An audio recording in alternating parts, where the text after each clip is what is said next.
Good morning, good afternoon, good evening. This is Alan Burgos from the hashtag Walk with Lan channel. Welcome and welcome back to our channel.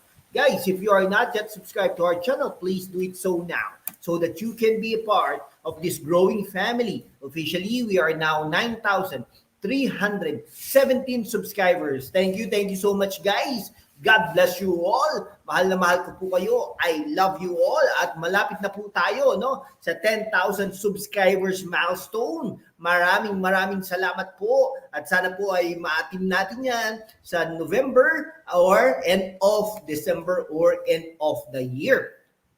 Okay, ano po ang pag-uusapan po natin today ay dyan sa Pasig City, no? Marami pong nagsasabi sa kampo ni Vico Sotto na mahina si Sara Diskaya ang makakalaban po, no? Pinagdadasal nga po natin na magkaroon po sana siya ng kalaban, kahit naman matalo yung kalaban, basta dumikit man lang at ma-expose, no, ang talagang ginagawa ng Vico Sotto administration, no? Okay, marami po talaga pumupuri kay Vico Sotto, hindi po natin alam. Siguro nga naman, baka naman may ginagawa lang naman. Pero ang sinasabi po natin, wala pong extraordinary na ginagawa. Normal na normal sa pagka-mayor ng isang syudad ang ginagawa niya. Wala pong extra special. Kumbaga, wala pong ipinatayo na yan, yung may papatayo siguro City Hall. Pero hindi naman po yun, dapat nga, hindi nga daw pinatayo yan according sa mga engineers and contractors at architects. Yun po sinasabi natin. Ngayon, pero parang pinapasinungalingan nila na mahina ang kalaban dahil nga parang takot si Vico Sotto dahil naghain na ng petisyon para i-disqualify sa Commission on Elections si Pasig City Mayor Vico Sotto laban sa kanyang katunggali. Bakit naman? Ba't hindi hayaan na ang mga ang mga mamamayan ng Pasig ang magdesisyon. Bakit ganoon, di ba? Dito natin nakikita ang ugali. Pero anyhow, siguro bahala kayo diyan kung di ba? Kung i-elect niyo pa rin si Vico Sotto. Sa petisyon ni Sotto, iginiit niya na dapat ay ma-disqualify si Sara Rowena Diskaya o Sara Diskaya dahil sa umunoy pagkakaroon nito ng koneksyon sa joint venture company ng Miro Systems Company Limited. Nako po, ang Miro Systems Company Limited ang technology provider ng COMELEC para sa 2025 midterm elections. Pero siyempre, mga commissioners at saka ang chairperson ay talaga namang magpapatunay na wala talaga siyang Anyhow, nagsabi na rin ang mga Diskaya na wala naman talaga silang nag-divest na sila or wala na silang kaugnayan diyan. No, sabi ni Sotto, si Diskaya ang may-ari ng St. Gerard Construction Company na may koneksyon sa St. Timothy, ang financial partner ng Miro System Company Limited. Bakit kamo ba? Bakit natatakot? Dapat ito na ang pinakamalakas na kalaban ni Vico Sotto, no? Ito magpapatunay na hindi kahit na matalo basta dumikit lang naman para ma-expose nyo ang mga ginagawa. Malakas daw ang hawak ng mga ebidensya na magpapatunay na konektado si Diskaya sa Miro System kung kaya dapat lamang itong ma-disqualify sa pagiging kandidato alkalde ng Pasig City. Alam nyo, kung ako sa mga taga Pasig City ay sasabihin natin na hindi ito tama, no? Hindi ito tama. Bakit ba dati nagtatry din naman ng i-disqualify siya ng mga Eusebio pero sinasabi ng mga kakampi niya dati ay hindi dapat pwede, 'di ba? Kaya lang ito ang election lawyer niya pa ay si lawyer Romeo Macalintal, no? Nagsabit na ng letter sa COMELEC, no? Kay Chairman George Erwin Garcia. So sabi niya, I write as a citizen and on behalf of those who sincerely desire for transparent and credible elections in 2025. Hindi. Kung magiging credible, dapat may kalaban ka. Kung transparent, may kalaban ka dapat. Yun po ang katotohanan doon. Bakit? Alam nyo, kahit may konektado ito, kung hindi ka takot, dapat may kalaban ka. Diba? Sabi niya, we hope that the COMELEC, through its honorable chairman and commissioners, will act with a sense of justice to ensure the integrity and credibility of the upcoming elections and prevent acts that put the election process in mockery or disrepute. Alam nyo, nagiging mockery ito pag walang kalaban.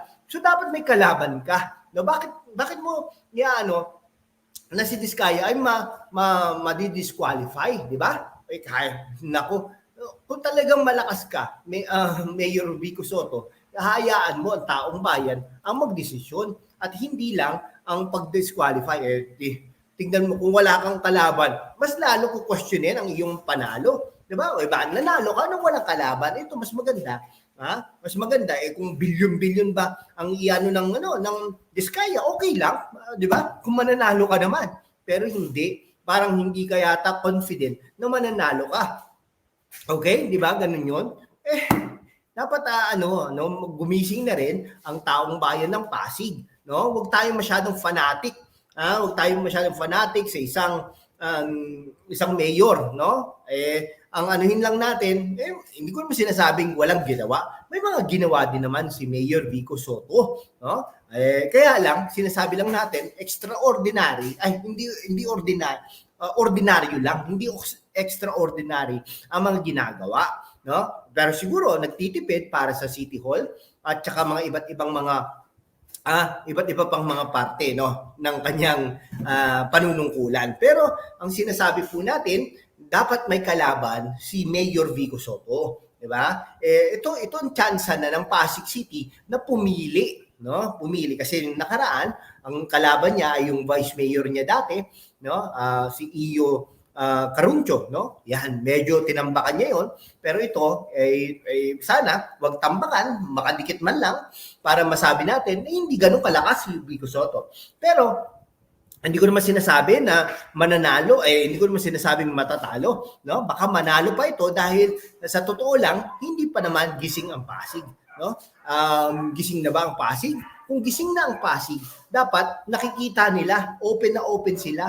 Hindi porket mayor nila, si Vico Soto, ay talagang tatangkilikin na nila. Dahil may mali rin yan. Hindi perfecto yan. Baka nga yung perfectionism natin ay baka doon pa mag-ugat, no? Sa pagpapalit natin sa kanya, di ba? May mga rami po nagsasabi, yung mga ospital, di ba? Hindi naman po ganun kaano, di ba? Yung mga yun na nga lang, doon ka matatawa, no? Ito, gustong-gusto nila na makapagpatayo sila ng isang fancy or isang dekalidad na City Hall. Wala naman po problema doon. Kaya lang, ang the mere fact na pinabayaan yung old City Hall no? All through, ayun pang mahirap, all throughout these years, pinabayaan po yun, hindi maintain. Biglang sasabihin nila, ay, hindi na pwede. Bigla na lang pong ganun. Kung nung una pa lang, inayos na yan, di okay sana, di ba? Or dapat pwede naman nila sabihin na, from the very start, ayaw na namin yan kasi Eusebio, work yan. Kung ganun, di okay lang, di ba? Pero hindi po ganun Ang galing po mag-spin, yung po minsan nakakaasar din no? Ang galing mo mag-spin tapos ang tao maniniwala sa iyo because of that spin, yung akaw, no? Yung akaw na incident. Yung kaibigan niya na ina-point niya pero biglang nung nag-corrupt allegedly, biglang nagsabi na wala kaibigan dito in the first place, bakit mo ina-point? Ayun po ang punto doon, wala, I have nothing against Vico Soto, pero no? Bahala ka diyan, di ba? Nasa sa inyo yan. Kung gusto niyo ng ganyang leader, di ganyang leader ang gusto niyo, 'di ba? Pero sinasabi ko lang, sana maging open-minded tayo, 'di ba? Hindi perfecto 'yan, hindi Sige po, hanggang dito na lang po mga kaibigan ko. Maraming salamat po sa inyong lahat. Mabuhay po kayo.